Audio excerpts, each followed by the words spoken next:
Assalamualaikum warahmatullahi wabarakatuh.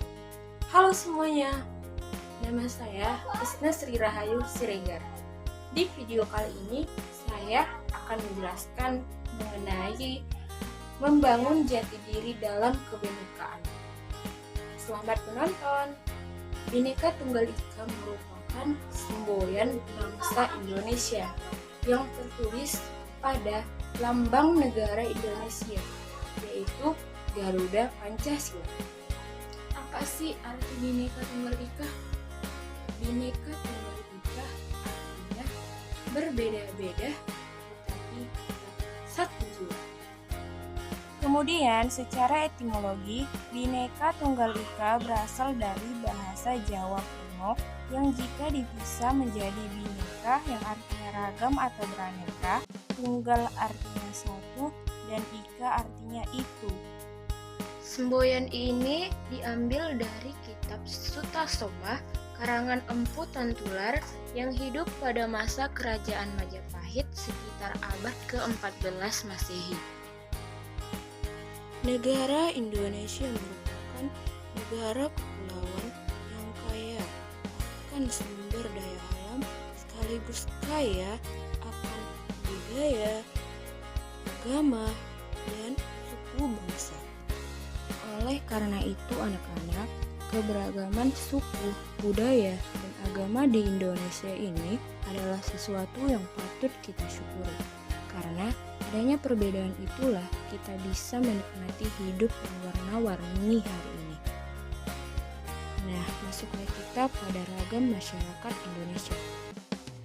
Ada keberagaman suku. Ini merupakan contoh pakaian adat Nusantara di Indonesia. Dan ini merupakan contoh rumah adat Indonesia. Ada keberagaman budaya, keberagaman warna kulit, dan keberagaman agama. Serta ini merupakan contoh tempat beribadah di Indonesia. Nah, keberagaman itulah yang dinamakan dengan Bhinneka Tunggal Ika. Nah, sekarang Ibu akan menjelaskan mengenai contoh sikap dan perilaku yang menjaga dalam kebinekaan. Pertama, dalam lingkungan sekolah, yaitu 1. Menghormati guru.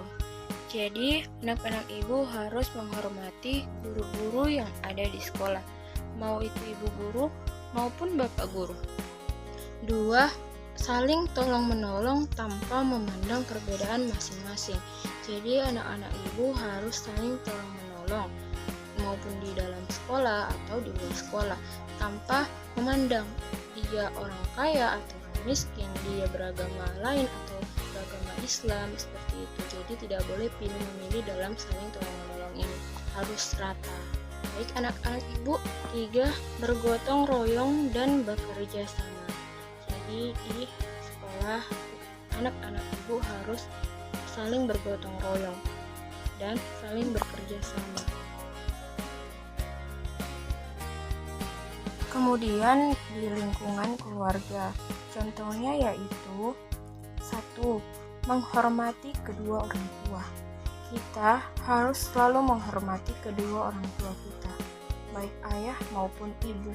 Kita tidak boleh melawan, karena kesuksesan seorang anak itu kuncinya terdapat pada kedua orang tua kita. Baik anak-anak ibu, pasti kalian paham kan? Jadi tidak boleh ada yang melawan kepada kedua orang tuanya ya. 2. Saling mendukung, menjaga, dan menyayangi sesama keluarga. Jadi, kita harus selalu menyayangi kedua orang tua kita, abang, adik, kakak, juga selalu saling menjaga dan saling mendukung satu sama lainnya. Tidak boleh iri-irian dan tidak boleh berantem. 3. Tolong menolong dalam mengerjakan tugas rumah tangga. Nah, di sini anak-anak ibu harus rajin menolong kedua orang tua, menolong ibu dalam membersihkan rumah, menolong kakak, menolong ayah. Jadi harus saling tolong menolong sesama keluarga. Yang terakhir, di lingkungan masyarakat. Contohnya yaitu 1. Toleransi dalam beragama. Apa Bu artinya toleransi? Toleransi itu artinya sikap menghargai atau menghormati. Jadi anak-anak ibu harus menanamkan sikap toleransi dalam diri, bukan hanya di lingkungan masyarakat, tetapi juga di lingkungan sekolah. Jadi jika kita menemukan orang yang berbeda suku dengan kita, berbeda agama dengan kita, dan berbeda budaya, maka kita tetap menerapkan jiwa toleransi itu. Jangan membeda-bedakan dan jangan menjelek-jelekkan. Paham anak-anak ibu? 2. Hidup rukun dengan tetangga. Pasti anak-anak ibu semuanya punya tetangga kan? Nah, jadi kita harus baik dan ramah kepada tetangga kita.